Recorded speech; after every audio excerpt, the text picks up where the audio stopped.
میرے بھائیوں، دعاؤں کی قبولیت کے کچھ آداب ہیں.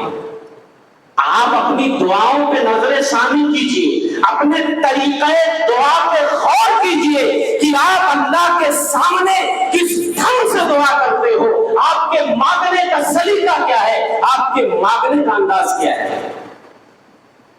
اس پہ آپ کو غور کرنا ہوگا اور سیکھنا ہوگا. حدیثوں کی روشنی میں، دلیلوں کی روشنی میں جو ہمارے نبی نے دعا کا سلیقہ سکھایا، کیا اس طرح مانگتے ہیں؟ یہ سوال ہے. بیشتر مسلمان روٹینی دعا مانگتے ہیں. روایت کون سی دعا مانگتے ہیں؟ امام صاحب سلام پھیرے، ہاتھ اٹھائے، اٹھا دیا ہاتھ، تھوڑا سا ہونٹوں کو جنبش دیا، امام نے ہاتھ گرایا، مصلی نے بھی ہاتھ گرایا اور چہرے پہ ہاتھ پھیر کے چل دیے. کہنے لگے ہم تو بہت دعا کرتے ہیں. ارے امام تو کیا مانگنا ہے، آپ کو کیا مانگنا ہے؟ اور سوال یہ ہے کہ کیا آپ امام کے ساتھ بدھے ہوئے ہو؟ جب وہ ہاتھ گرائے تو آپ ہاتھ گراؤ گے، جب وہ ہاتھ اٹھائے تو آپ ہاتھ اٹھاؤ گے. آپ کی کیا ضرورتیں ہیں، وہ امام کو کیا معلوم. اور ویسے بھی فرض نمازوں کے بعد اجتماعی دعا تو ہمارے نبی سے ثابت بھی نہیں ہے. فرض نمازوں کے بعد فوراً ہاتھ اٹھا لینا یہ ہمارے نبی سے ثابت ہی نہیں ہے. آپ روایتی دعا کرتے ہو اور تھوڑا سا منہ کو ہلایا اور چل دیے اور کہتے ہیں ہم تو بہت دعا کرتے ہیں. پتہ ہے غافل دلوں کی دعا اللہ قبول نہیں فرماتے. فرمایا اللہ کے رسول صلی اللہ علیہ وسلم نے ادعوا اللہ وانتم موقنون بالاجابہ، اللہ کو اس حال میں پکارو کہ تمہارے دل کو دعا کی قبولیت پہ پختہ یقین ہونا چاہیے، تمہارے دل کو معلوم ہونا چاہیے کہ تم کیا مانگ رہے ہو. فإن الله لا يستجيب دعاء من قلب غافل لاهٍ، اس لیے کہ اللہ جل شانہ اس دل کی دعا کو قبول نہیں فرماتے ہیں جو دل غافل ہوتا ہے. اس کو معلوم ہی نہیں ہے کہ بندہ منہ سے کیا ادا کر رہا ہے، خود ہی اس کو نہیں معلوم. دل دماغ کی مکمل حاضری ہونی چاہیے. کیا بول رہے ہو آپ، کیا ادا کر رہے ہو، کیا مانگ رہے ہو، اور زور سے بولنے کی بھی ضرورت نہیں ہے. وہ تو اللہ آپ ہونٹ ہلائے بھی نہیں تو بھی اللہ دلوں کی سزائیں سنتا ہے اور دلوں میں کیا چل رہا ہے، دماغ میں، مائنڈ میں، وہ بھی جانتا ہے. تو زور زور سے بولنے کی ضرورت نہیں، لیکن آپ ہونٹوں کو جنبش دے رہے ہو، آپ کچھ بول رہے ہو، آپ کچھ مانگ رہے ہو تو آپ کے دل دماغ کو بھی اسے سمجھنا پڑے گا. مکمل حاضری ہونی چاہیے دل و دماغ کی. آپ کا دماغ غائب ہے، آپ کا دل غفلت میں پڑا ہوا ہے، ایسی دعا بندے کے منہ پہ مار دی جاتی ہے. ان اللہ لا یستجیب دعاء من قلب غافل لاهٍ، جو دل غفلت میں ہوتا ہے، لاہو نعیب میں ہوتا ہے، ایسی دل کی دعا کا قبول نہیں فرماتے ہیں. علامہ ابن القیم الجوزیہ رحمۃ اللہ علیہ، یہ کتاب ہے داء و دوا، بڑی زبردست کتاب ہے. انہوں نے چیپٹر ایک باب پادا ہے، باب شروط و استجابت الدعاء، دعا کی قبولیت کی شرطیں کیا ہیں، دعا کی قبولیت کے آداب کیا ہیں، وہ آداب میں آپ کو بتانا چاہتا ہوں. اور جب تک ان آداب کو آپ برتو گے نہیں تو پھر دعا قبول کیسے ہوگی؟ سب سے پہلی چیز علامہ فرماتے ہیں حضور القلب، دل کی مکمل حاضری ہونی چاہیے، پوری یکسوئی دل جمعی اور اخلاص نیت کے ساتھ بندہ اللہ کے سامنے ہاتھ پھیلائے. دل کی حاضری ہونی چاہیے، آنکھ ادھر ادھر نہیں جانا چاہیے. جب ہاتھ اٹھا دیے تو پوری یکسوئی اس کی طرف ہو جانی چاہیے. اور اس کے بعد آگے فرماتے ہیں دعا کی قبولیت کی کچھ جگہیں، ان میں سے کسی جگہ کو بندہ اگر پا لیا اور اس کا دل بھی حاضر ہے تو شاید ہی کسی کی دعا نکل ہو. علامہ فرماتے ہیں انہیں میں سے ایک چیز ہے دعا عند ثلث اللیل الاخیر، رات کے پچھلے پہر میں بندہ جب ماحول پرسکون ہوتا ہے، پوری دنیا نیند کے مزے لے رہی ہوتی ہے، رات کے پچھلے پہر میں اٹھ کر کے بندہ مکمل یکسوئی کے ساتھ، دل کی حاضری کے ساتھ اپنے پالنہار کو پکارتا ہے، اپنے مولا کو آتا ہے جب مولا عرش سے نزول فرماتے ہیں، آسمان دنیا پہ تشریف لاتے ہیں اور کہتے ہیں حل من مستغفر فاستغفر لہ، ہے کوئی مجھ سے بخشش طلب کرنے والا میں اس کے گناہوں کو معاف کر دوں، ہے کوئی مجھ سے مانگنے والا میں اس کا دامن مراد بھر دوں، ہے کوئی اپنی پریشانی میرے سامنے رکھنے والا میں اس کی پریشانیوں کو دور کر دوں۔ تو رات کے پچھلے پہر کی دعا زیادہ قبول ہوتی ہے۔ ایسے ہی ایک جگہ اور ہے، وہ ہے اذان۔ کیا ہے؟ اذان۔ فرمایا اللہ کے رسول صلی اللہ علیہ وسلم نے اذا کان عند النداء، جب مؤذن منادی کرتا ہے ندا دیتا ہے، فتحت ابواب السماء، آسمان کے دروازے کھول دیے جاتے ہیں، واستجیبت دعا، اور دعا قبول کر لی جاتی ہے۔ ہاں ہمیں اذان کا جواب بھی دینا ہے، بیچ بیچ میں اگر کچھ فرصت ملے تو مانگ لیں، ورنہ اذان کے فوراً بعد دعا پڑھ کے، اسی لیے بعض علماء نے کہا یہاں پر الدعاء عند النداء یعنی بعید الاذان، بعید النداء یعنی اذان کے جسٹ بعد، چونکہ اذان کے وقت آدمی جواب دینے میں مصروف ہوتا ہے، اور جس وقت اذان ہو رہی ہو نا قرآن کی تلاوت بھی روک دینی چاہیے۔ علامہ محمد بن صالح العثیمین فرماتے ہیں جس وقت مؤذن اذان دیتا ہے اگر بندہ ذکر کر رہا ہے تو روک دے، اگر بندہ قرآن پڑھ رہا ہے کوئی عمل اس وقت اذان ہوتی ہے، اذان کے جواب دینے سے افضل کوئی عمل نہیں، کوئی عمل نہیں۔ تو پھر اس حدیث کا کیا مطلب ہوا کہ اذان کے وقت دعا قبول ہوتی ہے، آپ دعا کرنے بیٹھو گے تو مؤذن کا جواب کب دو گے؟ تو اس لیے علماء نے کہا کہ اذان جیسے ختم ہو آپ فوراً دعا پڑھ کے جو دعا ثابت ہے اور اس کے بعد اپنی ضرورت اللہ کے سامنے رکھو۔ اور اسی میں سے ایک جگہ اور بھی ہے الدعاء بین الاذان والاقامہ، اور اس سلسلے میں حدیث بھی ہے الدعاء بین الاذان والاقامۃ لا یرد، اذان اور اقامت کے بیچ کی دعا رد نہیں ہوتی ہے، ریجیکٹ نہیں ہوتی ہے، چونکہ ایک جگہ، یہ دونوں دو جگہ ہیں، ایک تو اذان کے جسٹ بعد اور ایک تھوڑا سا لمبا فاصلہ ہے، 15 منٹ 20 منٹ، کبھی فجر میں آدھا گھنٹہ کا موقع بھی رہتا ہے بعض جگہوں پہ۔ تو جو اذان سے لے کر اقامت تک کے درمیان اس میں بندے کو یکسوئی کے ساتھ اللہ سے دعا کرنے کا اہتمام کرنا چاہیے، اس لیے کہ اذان اور اقامت کے درمیان کی دعا ریجیکٹ نہیں ہوتی ہے۔ اور علامہ آگے لکھتے ہیں اسی طریقے سے بندہ اگر سجدے میں گر کے اللہ سے دعا مانگتا ہے، سبحان اللہ، اللہ کے رسول فرماتے ہیں ان اقرب ما یکون العبد من ربہ وهو ساجد، کہ سب سے قریب بندہ اپنے پالنہار سے اس وقت ہوتا ہے جب اس کی پیشانی زمین پہ ٹکی ہوئی ہوتی ہے، جب وہ حالت سجدہ میں ہوتا ہے، اس وقت سجدے کی دعا سب سے زیادہ قبول ہوتی ہے۔ ہمارے وہاں سنکوچ ہے لوگوں کا دماغ اس کو ہضم ہی نہیں کر پا رہا ہے۔ ارے مولوی صاحب وہ سبحان ربی الاعلیٰ کب پڑھیں گے؟ جب ہم دعا مانگیں گے۔ ارے بندے خدا حدیث کہتی ہے کوئی بھی نماز ہو، فرض ہو نفل ہو، سجدے میں، نماز والے سجدے میں، جی اس سجدے کی میں بات کر رہا ہوں، سجدے میں دعا ثابت ہے، سجدے میں دعا مانگیے، کوشش کریے جو نبی سے سکھائی ہوئی، نبی کی سکھائی ہوئی دعائیں معصورہ وہ مانگیے۔ اور علماء نے تو یہاں تک اجازت دیا ہے کسی کو عربی نہیں آتی ہے وہ دعائیں نبی کی یاد نہیں کر سکتا ہے تو اپنی زبان میں بھی مانگ سکتا ہے، اتنی رخصت اور اتنی گنجائش رکھی گئی ہے میرے بھائیوں۔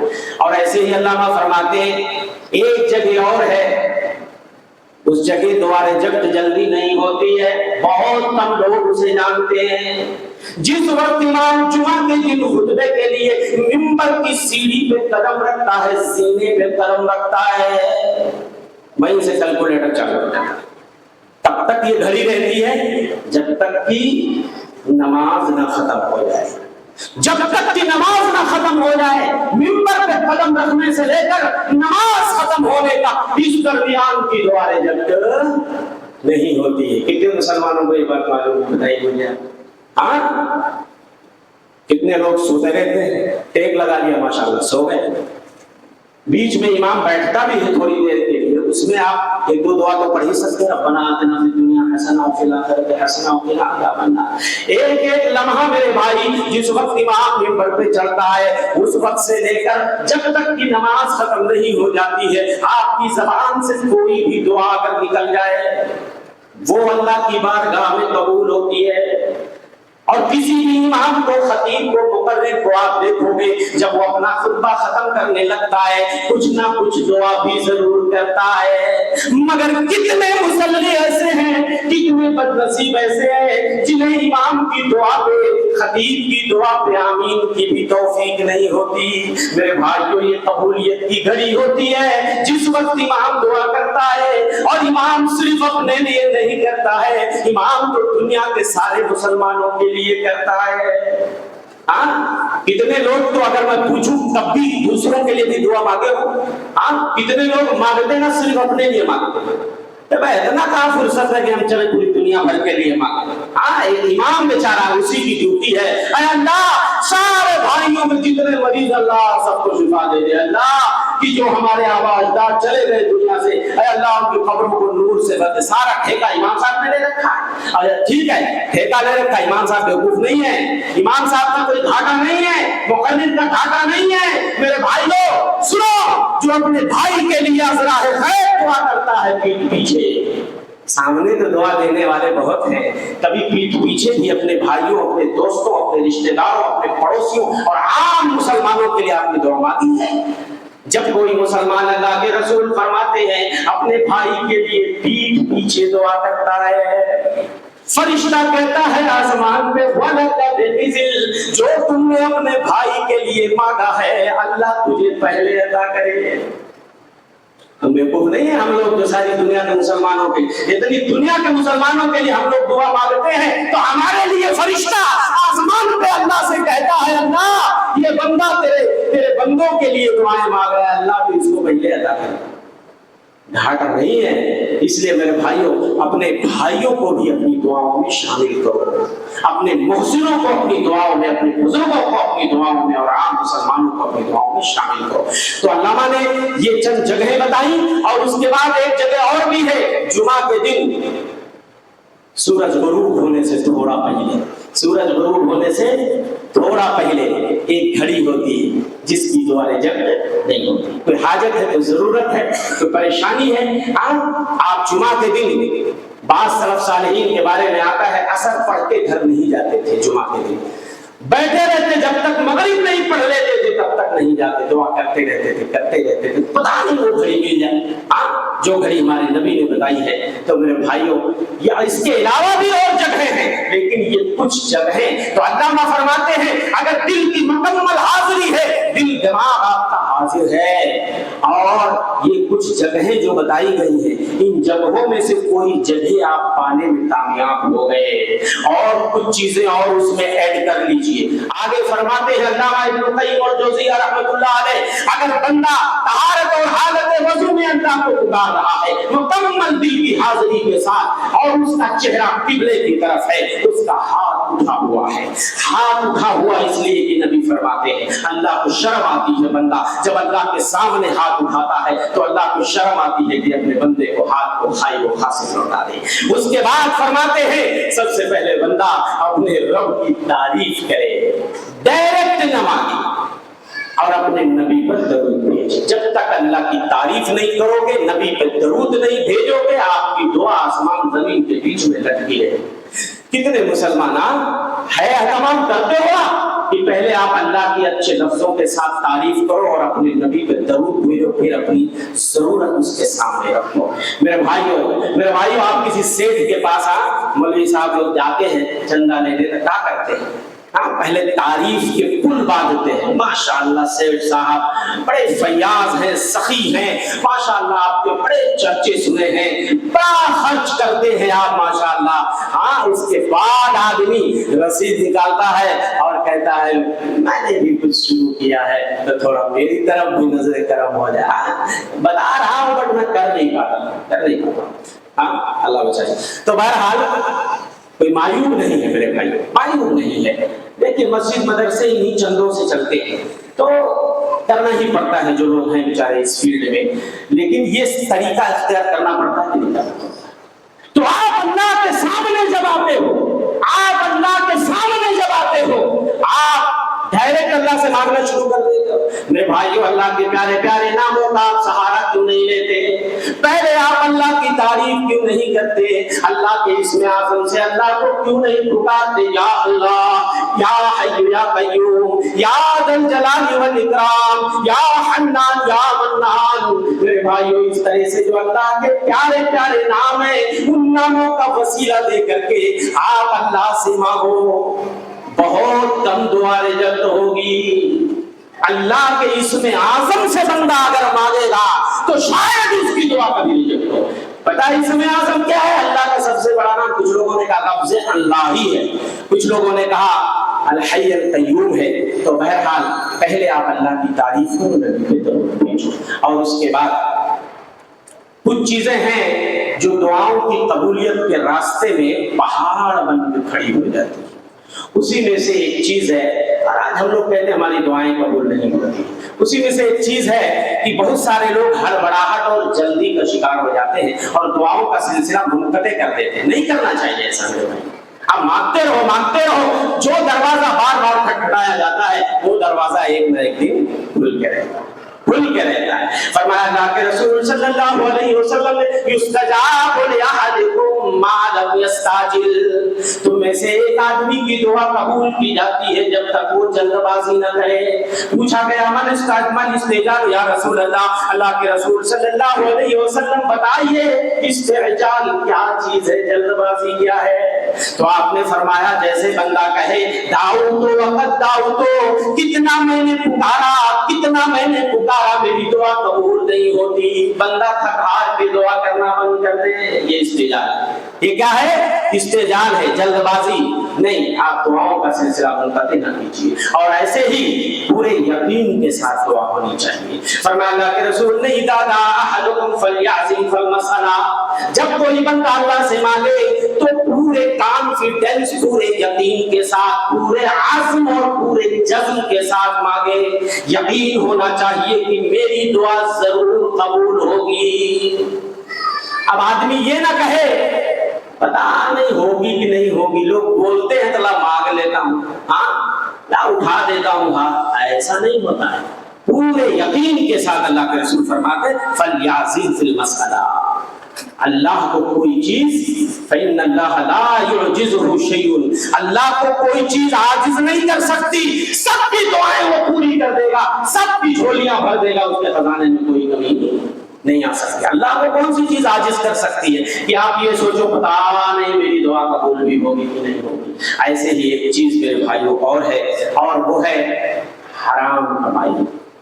آدمی برابر اللہ سے مانگتا رہتا ہے لیکن دعا قبول نہیں ہوتی ہے، اس کی کمائی حرام ہوتی ہے، تو میرے بھائیو بتائیے کہ دعا قبول کیسے ہوگی؟ اللہ کے رسول نے ایک آدمی کا تذکرہ کیا، یطیل السفر اشعث اغبر، ایک آدمی کا ذکر کیا، بڑا گندا بال، خستہ حال، لمبا سفر کرتا ہے، ہاتھ اٹھا کے اللہ سے دعا کرتا ہے یا ربی یا ربی، او میرے پروردگار، او میرے پروردگار، ومطعمہ حرام وملبسہ حرام، جبکہ اس کا کھانا حرام، اس کا لباس حرام، وغذی بالحرام فانا یستجاب له۔ میرے بھائیو بتاؤ اس کی دعا قبول کیسے ہوگی جس کا کھانا بھی حرام ہے، پینا بھی حرام ہے، لباس بھی حرام ہے؟ جسم جب حرام میں پلا پھر دعا قبول کیسے ہو؟ رزق بس حلال کھائیے، ایسا کاروبار کیجیے، چاہتے ہو بگڑی ہر بنے اور دعا قبول سب کی ہو، اپنے رب کا ذکر صبح و شام آپ بار بار کیجئے۔ اللہ کے رسول فرماتے ہیں اگر آپ چاہتے ہو کہ مشکلات میں آپ کی اللہ سن لے، آپ کی پریشانی دور کر دے، جب آپ خوشحالی میں ہوتے ہو تب بھی اللہ کا ذکر کرو۔ ہمارے وہاں ہوتا کیا، جب مصیبت پڑتی ہے نا تب ہمیں اللہ یاد آتا ہے، تب ہم بڑا اللہ اللہ کرتے ہیں۔ پتہ ہے دعا کس کی قبول ہوتی ہے؟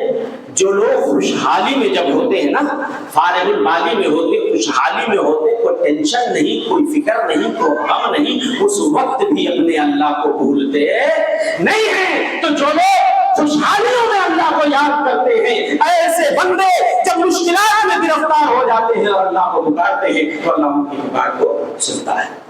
مچھلی والے نبی یونس مچھلی کے پیٹ میں چلے گئے، اور جب تاریکیوں میں پہنچے اور اللہ کو پکارنا شروع کیا، اللہ نے ان کی پکار سنی کہ نہیں سنی؟ اللہ فرماتے ہیں وَتَنُّورِ الذَّهَبَ مُغَاضِبًا، یاد کرو مچھلی والے نبی کو جب ناراض ہو کے اپنی قوم سے چلے گئے تھے، فَظَنَّ أَن لَّن نَّقْدِرَ عَلَيْهِ، انہوں نے یہ گمان کر لیا کہ ہم ان کو پکڑنے کی طاقت نہیں رکھتے، فَنَادَىٰ فِي الظُّلُمَاتِ أَن لَّا إِلَٰهَ إِلَّا أَنتَ سُبْحَانَكَ إِنِّي كُنتُ مِنَ الظَّالِمِينَ۔ پتہ یہ چلا کہ مچھلی کے پیٹ میں چلے گئے، لیکن وہاں جانے کے بعد بھی اپنے اللہ کو نہیں بھولے، تاریکیوں میں پکارنے لگے لا الہ الا انت سبحانک انی کنت من الظالمین۔ اللہ کے رسول فرماتے ہیں یہ دعا المطلوب ہے، ہر پریشان حال کی یہ دعا ہے۔ جب وہ مچھلی والے نبی کی دعاؤں کا سہارا لیتا ہے اور اللہ سے دعا کرتا ہے تو اس کی پریشانی دور کر دی جاتی ہے۔ جب بھی کوئی پریشانی آئے آپ اس دعا کا وسیلہ پکڑیے، کسی اور کا وسیلہ آج دعا قبول نہیں ہوتی ہے۔ اس کی ایک وجہ یہ بھی ہے کہ ہم لوگ شرکیہ وسیلے پکڑتے ہیں، فلاں بابا کے صدقے میں، فلاں پیر کے صدقے میں، فلاں فقیر کے صدقے میں۔ آپ نے تو یہی غلط کر دیا، آپ نے بنیاد ہی غلط کر دی، آپ نے دعاؤں میں بھی شرک کر دیا، بتاؤ آپ کی دعا قبول کیسے ہوگی؟ میرے بھائیو، جو اللہ اتنا قریب ہے بندے سے، کہتا ادعونی، وہ لوگوں مجھے پکارو واستجب لکم، میں تمہاری پکار سنوں گا۔ اور اللہ فرماتے ہیں وَإِذَا سَأَلَكَ عِبَادِي عَنِّي فَإِنِّي قَرِيبٌ، وہ نبی جب میرے بارے میں میرے بندے تم سے پوچھے تو کہہ دو میں قریب ہوں۔ اور جو چیز قریب ہوتی ہے اس تک پہنچنے کے لیے کسی وسیلے کی ضرورت نہیں ہوتی۔ آج مسلمان اپنی دعاؤں پہ پانی پھیر دیتا ہے شرکیہ وسیلوں کا سہارا لے کر۔ آپ اپنے اچھے اعمال کا سہارا لیجیے، اللہ کے ناموں کا وسیلہ پکڑیے، اللہ کے اچھے اچھے ناموں کے وسیلے کے ذریعہ اللہ سے دعا مانگو میرے بھائیوں۔ اور ایسے ہی جب خوشحالی میں رہا کرو تب بھی اللہ کا ذکر کیا کرو۔ حضرت یونس کو ایسے ہی نجات نہیں ملی تھی، اللہ فرماتے ہیں فلولا انہ کان من المسبحین، اگر یہ بات نہ ہوتی کہ میرے بندے یونس جو ہے جب خوشحالی میں تھے تب بھی میری تسبیح کا بیان کیا کرتے تھے، میری تسبیح پڑھتے تھے، میری پاکی بیان کرتے تھے، اگر یہ بات نہ ہوتی کہ مچھلی کے پیٹ میں جانے سے پہلے بھی وہ مجھے یاد کیا کرتے تھے، اگر وہ صرف مصیبت میں مجھے یاد کرتے، پہلے انہوں نے یاد نہ کیا ہوتا لَلَّبِثَ فِي بَطْنِهِ إِلَىٰ يَوْمِ يُبْعَثُونَ، مچھلی کے پیٹ میں ہم قیامت تک انہیں رکھتے، باہر نہیں نکالتا ہے۔ یا مصیبت میں پڑے تو اللہ کو پکارنے لگے۔ وہ پہلے بھی تسبیح پڑھا کرتے تھے، پہلے بھی اللہ کو یاد کیا کرتے تھے۔ اس لیے میرے بھائیوں کتنے نبیوں کی دعائیں قرآن میں آپ کو ملیں گی۔ حضرت نوح کی دعا 950 برس تک تبلیغ کرتے رہے، نہیں مانے، اللہ سے دعا کیا فدعا ربہ انی مغلوب فانتصر۔ حضرت نوح اللہ سے دعا کر رہے ہیں، اے اللہ میں ہار چکا ہوں، تھک چکا ہوں، اے اللہ تو ہی میرے لیے بدلہ لے لے ان سے۔ تو اللہ نے کیا کہا؟ آسمانوں کو حکم دیا، جھماجھم بارش اور زمین سے بھی بارش، پانی کے چشمے نکلے اور پتہ چلا کہانی ختم ہو گئی۔ وَلَقَدْ نَادَانَا نُوحٌ فَلَنِعْمَ الْمُجِيبُونَ، ہم کو نوح نے پکارا تو ہم کتنے بہترین پکار کا جواب دینے والے ہیں۔ وَنَجَّيْنَاهُ وَأَهْلَهُ مِنَ الْكَرْبِ الْعَظِيمِ، اس بڑی پریشانی سے ہم نے نوح کو بھی نجات دیا، ان کے اہل خانہ کو بھی نجات دیا، اور جتنے مومن جتنے لوگ ان پہ ایمان لائے تھے سب کو ہم نے نجات دے دیا۔ وَجَعَلْنَا ذُرِّيَّتَهُ هُمُ الْبَاقِينَ، صرف انہی کی ذریت کو ہم نے چھوڑا باقی۔ نوح ہمارے دوسرے والے ابا ہیں، پہلے آدم ہیں اور سیکنڈ والے حضرت نوح ہیں۔ چونکہ جتنے مسلمان کشتی میں سوار ہوئے تھے نا، کسی کی نسل نہیں چلی، صرف ان کے 3 بیٹے سام، حام، یافت، انہی کی نسل آگے چلی، باقی کسی کی نسل نہیں چلی۔ اللہ فرماتے ہیں ہم نے انہی کی ذریت، اس لیے انہی کی ذریت معصومیت سے پھر انسانیت آگے بڑھی اور ایک بیٹا کنعان وہ تو غرق ہو گیا تھا اور یہ 3 بیٹے انہی کی نسل آگے چلی اور اس طرح اللہ اتنے نبیوں کی دعا ابراہیم کی